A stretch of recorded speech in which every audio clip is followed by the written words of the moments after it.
Sir, ഈ സ്വർണ്ണക്കൊള്ളയിലെ മുഖം രക്ഷിക്കാനാണല്ലോ ആ. പിണറായി സർക്കാർ ദേവസ്വം ബോർഡ് പ്രസിഡന്റിനെ മാറ്റിയിട്ട് ഉം. ഇപ്പോ കെ ജയകുമാറിനെ കൊണ്ടുവച്ചത്. ഉം. അപ്പൊ കെ ജയകുമാറിനെ കൊണ്ടുവന്ന് വെക്കുന്നത് ഒരു പേരുദോഷം മാറിക്കിട്ടാൻ കൂടിയാണ്. അതെ അതെ പക്ഷെ വന്നപ്പോഴും അദ്ദേഹം ഒരു ചെറിയ ജെർക്കിങ് പിണറായിക്ക് കൊടുത്തു. കാരണം അവിടെ എല്ലാ കാര്യങ്ങളും അങ്ങനെ തൃപ്തികരമല്ല എന്ന് പറഞ്ഞു. ആ. അത് പിണറായിക്ക് അങ്ങ് ബോധിച്ചില്ല. ആ, പോ. അപ്പോ ആ. ഇപ്പൊ വരുന്ന ഒരു വാർത്ത എന്ന് പറയുന്നത്, ഉം. ഈ കെ ജയകുമാർ എന്ന് പറയുന്ന ഇപ്പോഴത്തെ ദേവസ്വം ബോർഡ് പ്രസിഡന്റിന്റെ ഉം. പ്രൈവറ്റ് സെക്രട്ടറി ആക്കി മാറ്റിയിരിക്കുന്നത് ഉം. ഒരു കൊള്ളക്കാരനെ തന്നെയാണ് എന്നുള്ള വാർത്തയാണ് വരുന്നത്. ഉം. ഇതും പിണറായിയുടെ എന്താ പറയാ ശുപാർശ പ്രകാരം തന്നെയാണ് ഉം. എന്നും പറയുന്നുണ്ട്. ഉം. അപ്പൊ അത് ശരിയാണോ? അങ്ങനെയാണെങ്കിൽ പിന്നെ കെ ജയകുമാറിനെ മാറ്റേണ്ട ആവശ്യം ഉണ്ടായിരുന്നില്ലല്ലോ. ഹ. പ്രജിത, പിണറായി അറിയാതെ ഒരു കരിയില പോലും CPM-ൽ അനങ്ങില്ല. കേരളത്തിലെങ്കിലും സ്ഥിതി അതാണ്. നമുക്കറിയാം, ചരിത്രത്തിലോട്ട് അല്പം ഒന്ന് ചികഞ്ഞു നോക്കിയ VS അച്യുതാനന്ദൻ മുഖ്യമന്ത്രിയായ സമയത്ത് ആരായിരുന്നു ആഭ്യന്തര വകുപ്പിൻ്റെ ചുമതല? ആർക്ക് കൊടുത്തില്ല VS-ന്. കാരണം ഇപ്പോൾ എല്ലാ പാർട്ടികളും ഏറ്റവും അധികം ആഗ്രഹിക്കുന്നതും ഏറ്റവും അധികം സ്വാധീനം ഉണ്ടാക്കാൻ കഴിയുന്നതുമായിട്ടുള്ള വകുപ്പെന്ന് പറയുന്നത് ആഭ്യന്തര വകുപ്പാണ്. ആ ആഭ്യന്തര വകുപ്പിൻ്റെ ചുമതല സ്വന്തം വിശ്വസ്തനായിട്ടുള്ള കോടിയേരി ബാലകൃഷ്ണനാണ് കൊടുത്തത്. മനസ്സിലായോ? ആ കോടിയേരി ബാലകൃഷ്ണനാണ് കൊടുത്തത്. അതുപോലെ തന്നെ വേറൊരു കാര്യം, മന്ത്രിസഭയിലെ ഏറ്റവും സത്യസന്ധനായിട്ടുള്ള CPM-ലെ തന്നെ ഒരുപക്ഷെ ഏറ്റവും സത്യസന്ധനായിട്ടുള്ള PK ഗുരുദാസൻ എന്ന വളരെ സിംപ്ലിസിറ്റിയുള്ള ലാളിത്യമുള്ള മനുഷ്യൻ, നല്ല കറ തീർന്ന കമ്മ്യൂണിസ്റ്റാണ്. അദ്ദേഹത്തിൻ്റെ പ്രൈവറ്റ് സെക്രട്ടറി ആയിട്ട് വെച്ചത് ആരെയാ? കൊടുങ്കള്ളനായിട്ടുള്ള N വാസുവിനെ. അപ്പോൾ കീ പോസ്റ്റുകളിലൊക്കെ അവിടെ വെച്ച് കഴിഞ്ഞാൽ ഈ കീ പോസ്റ്റുകൾ ഇരിക്കുന്ന ആൾക്കാർക്ക് ഈ കള്ളത്തരങ്ങളൊക്കെ അവരോട് വിളിച്ച് പറഞ്ഞാൽ മതി, കാര്യങ്ങളൊക്കെ നടത്തി കൊടുക്കും എന്ന് പറഞ്ഞതുപോലെ തന്നെ നമുക്കറിയാമല്ലോ മുഖ്യമന്ത്രിയുടെ പ്രൈവറ്റ് സെക്രട്ടറി ആയിട്ടുള്ള P ശശിയുടെ സ്വാധീനം. പലപ്പോഴും മുഖ്യമന്ത്രിയായിട്ടിരിക്കുന്ന അദ്ദേഹം തന്നെയാണ് ചുമതലയില്ല. കാരണം കാര്യങ്ങളൊക്കെ നടത്തി കൊടുക്കുന്നത് എല്ലാത്തിനും മുഖ്യമന്ത്രിക്ക് ഇടപെടാൻ പറ്റും. ഒരു ശുപാർശ വന്നാൽ നോക്കുന്നത് എന്ത് ചെയ്യണമെന്ന് തീരുമാനിക്കുന്നത് P ശശി അല്ലെന്ന് പറയാൻ പറ്റുമോ? വളരെയധികം ആരോപണം അതിനെക്കുറിച്ച് ഉണ്ടാവുകയും എന്ന് പറയുന്നത് പോലെ മനസ്സിലാവാൻ വേണ്ടി പറഞ്ഞതായത്. ശബരിമലയിൽ PS പ്രശാന്തിനെ പറഞ്ഞു വിട്ടെങ്കിലും അവിടെ ജയകുമാറിനെ നിലയ്ക്ക് നിർത്താൻ, കെ ജയകുമാറിനെ നിലയ്ക്ക് നിർത്താൻ ഒരു ചങ്ങല അവിടെ ഇട്ടിട്ടുണ്ട്. അല്ലെങ്കിൽ ഒരു എന്താ പറയുന്നത്, ഹോട്ട് സ്വിച്ച് അവിടെയുണ്ട്. ആ ഹോട്ട് സ്വിച്ച് ആരുമല്ല, അദ്ദേഹത്തിൻ്റെ പ്രൈവറ്റ് സെക്രട്ടറി. പ്രൈവറ്റ് സെക്രട്ടറി ആരാണ്? അദ്ദേഹത്തിൻ്റെ പേര് അത് ജി ബിനു എന്ന് പറയുന്ന ആളാണ്. ഈ ബിനു ആരാ? ബിനുവിൻ്റെ പേര് കേസുണ്ട്. ഏതിലാ കേസ്? അന്നദാനത്തിൽ എന്ന് പറഞ്ഞാൽ വരുന്ന ഭക്തന്മാർക്ക് ആഹാരം കൊടുക്കുന്ന കാര്യത്തിൽ. കാലിത്തീറ്റ കേസിൽ കുംഭകോണത്തിൽ ലാലു കാണിച്ചതുപോലൊരു കള്ളത്തരം. പാവപ്പെട്ട മനുഷ്യർക്ക് അന്നദാനം നടത്തേണ്ട കാര്യത്തിൽ വൻതോതിൽ വെട്ടിപ്പ് നടത്തി അവരുടെ കഞ്ഞിയിൽ പാറ്റയെ വീഴ്ത്തി മനുഷ്യനാണ് ഈ ജി ബിനു എന്ന് പറയുന്ന ഈ മനുഷ്യൻ. PS പ്രശാന്തിന്റെ പ്രൈവറ്റ് സെക്രട്ടറി ആയിരുന്നു. PS പ്രശാന്തിന്റെ പ്രൈവറ്റ് സെക്രട്ടറി ആയിരുന്നു. അവർക്ക് ഒരുപാട് സ്വാധീനം ചെലുത്താൻ കഴിയും. കാരണം ഓരോന്നിനെക്കുറിച്ച് ഉപദേശം ചോദിക്കുന്നത് പലപ്പോഴും പ്രൈവറ്റ് സെക്രട്ടറിയോടാണ്. തീരുമാനിക്കുന്നത് പലപ്പോഴും ദേവസ്വം ബോർഡിൻ്റെ പ്രസിഡൻ്റായിട്ട് പ്രവർത്തിക്കുന്നത് അദ്ദേഹം P ശശിയെ പോലെ തന്നെ കഴിവുള്ള ആളാണ് കള്ളത്തരം കാണിക്കാൻ. ഇത് മാത്രമല്ല, നൈഷ്ഠിക ബ്രഹ്മചാരിയായിട്ടുള്ള ശബരിമല ഭരിക്കാൻ വളരെ യോഗ്യനായിട്ടുള്ളൊരു വ്യക്തിയും കൂടിയത്. മറ്റൊന്നുമല്ല, സ്ത്രീകളോട് വളരെ മോശമായിട്ട് പെരുമാറുന്ന ഒരാളുമാണ്.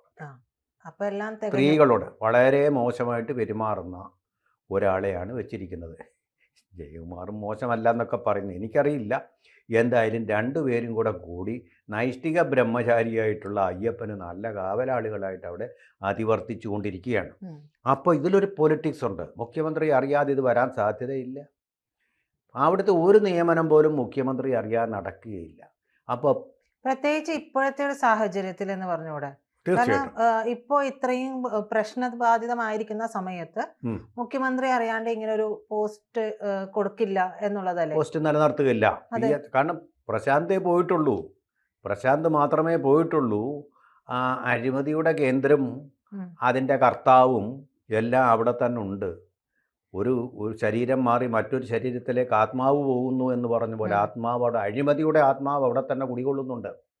അതിൻ്റെ സ്വാധീന വലയത്തിൽ നിന്നും മുക്തരാവാൻ കെ ജയകുമാറിന് കഴിയില്ല. കാരണം എന്താണ്? ഹോട്ട് സ്വിച്ച് ബന്ധം. പിണറായി നേരെ ബന്ധപ്പെടുന്നത് ജയകുമാറിനെ ആയിരിക്കത്തില്ല, ഈ ജി ബിനുവിനോടായിരിക്കും പറയുന്നത് ഇന്നതുപോലെ ചെയ്യേ. പിണറായി പറഞ്ഞിട്ടാണെന്ന് ഇത് പറഞ്ഞാൽ ഏത് ജയകുമാറിനാണ് എതിർക്കാൻ കഴിയുന്നത്? പ്രത്യേകിച്ചും വളരെ വിധേയനായ വിനീതനായിട്ടുള്ള കെ ജയകുമാറിനെ ആ ചട്ടക്കൂട് ലംഘിച്ച് പുറത്തു പോകാൻ പറ്റുകയില്ല. ഇപ്പോൾ തന്നെ അവിടെ ചില പരാതികളൊക്കെ ഉണ്ട് എന്ന് പറഞ്ഞതിനും മാപ്പ് ചോദിച്ചതിനും ഈസ് അണ്ടർ ഫയർ എന്നുള്ളതാണ് നമുക്ക് കിട്ടുന്ന ന്യൂസ്. ഈസ് അണ്ടർ ഫയർ മുഖ്യമന്ത്രി ശാസിച്ചു എന്നാണ് നമ്മൾ അറിയുന്നത്. അങ്ങനെയെങ്കിൽ എന്തിനാണ് ഈ ഉദ്യോഗസ്ഥരെ കൊണ്ടുവന്ന് നിർത്തുന്നത്? അവർക്ക് കൃത്യമായ കാര്യങ്ങൾ പറയാനും എടുക്കാനോ ഒന്നും കഴിയാതെ വെറുതെ ഒരു പ്രതിമ പോലെ എല്ലായിടത്തും കൊണ്ടുവന്ന് ഇരുത്തുകയാണ് കുറച്ചുപേരെ.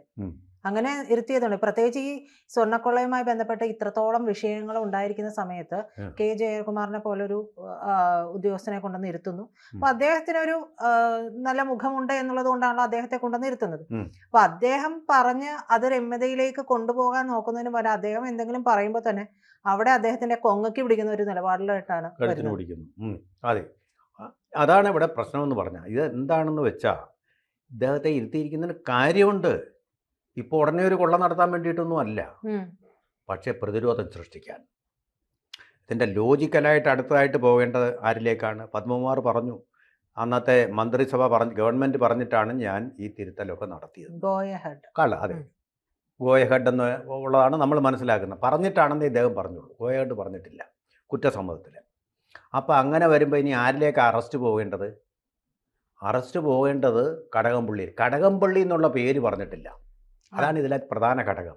അപ്പോൾ കടകംപള്ളി എന്നുള്ള പേര് പറയാതെ അറസ്റ്റ് ചെയ്യാൻ പറ്റുമോ? SITക്ക് ഉത്തരവാദിത്വമില്ലേ? ഗവൺമെൻറ്റാണ്. കളി തീക്കളിയാണ്, തീക്കൊള്ളി കൊണ്ട് തലചൊറിയുന്നത് പോലെയാണത്. അതുകൊണ്ട് അവർ പേടിച്ച് നിൽക്കുക. ഈ പേര് വരണം, അത് നടക്കുന്നില്ല. പത്മകുമാർ എന്താ പേര് പറയാതിരിക്കാൻ കാര്യം? അതിന് വേറൊരു കാര്യമുണ്ട്. അതായത് അദ്ദേഹം പാർട്ടിയുടെ പ്രബലനായിട്ടുള്ള നേതാവ് തന്നെയാണിപ്പോൾ. പത്തനംതിട്ട ജില്ലാ കമ്മിറ്റി എന്ന് പറഞ്ഞാൽ മോശമല്ല. അതിലൊരു ജില്ലാ കമ്മിറ്റിയുടെ ഒരു മെമ്പറായിരിക്കുക എന്ന് പറഞ്ഞാൽ പാർട്ടിയെ സംബന്ധിച്ചിടത്തോളം ഇതൊരു വലിയ പോസ്റ്റാണത്. ധിക്കരിക്കാൻ പോലീസുകാർ സല്യൂട്ട് അടിക്കുന്ന പോസ്റ്റ്, അതുപോലത്തെ ഒരു പോസ്റ്റാണത്. ജില്ലാ കമ്മിറ്റി അംഗം അല്ല, ജി സുധാകരനെ പോലെ ബ്രാഞ്ച് കമ്മിറ്റി അംഗമല്ല, ലോക്കൽ കമ്മിറ്റി അംഗമല്ല, ഏരിയ കമ്മിറ്റി അംഗമല്ല. അപ്പോൾ അവിടെ വലിയൊരു ജില്ലാ കമ്മിറ്റി എന്ന് പറഞ്ഞാൽ വലിയൊരു പോസ്റ്റാണ്. അവിടെ ഇന്ന് തർക്കിക്കാനും ഗവൺമെൻറ്റിനെ വിമർശിക്കാനും ഒക്കെയുള്ള അധികാരമുള്ള ഒരു പോസ്റ്റാണ്, കീ പോസ്റ്റാണത്. അതാണല്ലോ വീണ ജോർജിനെ വിമർശിക്കുകയൊക്കെ ചെയ്തത് ശക്തമായിട്ട്. അത് പത്രത്തിൽ വന്നേ ഉള്ളൂ. അപ്പോൾ അങ്ങനെ ഒരാളിൻ്റെ പേര് പറഞ്ഞാൽ ഈ തദ്ദേശ തെരഞ്ഞെടുപ്പ് കടകംപള്ളി, പത്മകുമാർ കുഴപ്പമില്ല, പത്തനംതിട്ട മാത്രം ഒതും. കടകംപള്ളി എന്ന് പറഞ്ഞാൽ അങ്ങനെയല്ല, കേരളം മുഴുവനുള്ളൊരു പേരാണ്. ആ പേര് പറഞ്ഞാൽ അദ്ദേഹത്തിനെ ചോദ്യം ചെയ്യും. അറസ്റ്റ് ചെയ്യില്ല എന്ന് നമ്മൾ സങ്കല്പിക്കുക. അറസ്റ്റ് ചെയ്യാതിരുന്നാൽ പോലും ചോദ്യം ചെയ്ത് കഴിഞ്ഞാൽ പാർട്ടിക്ക് അത് അവമതിപ്പുണ്ടാക്കും.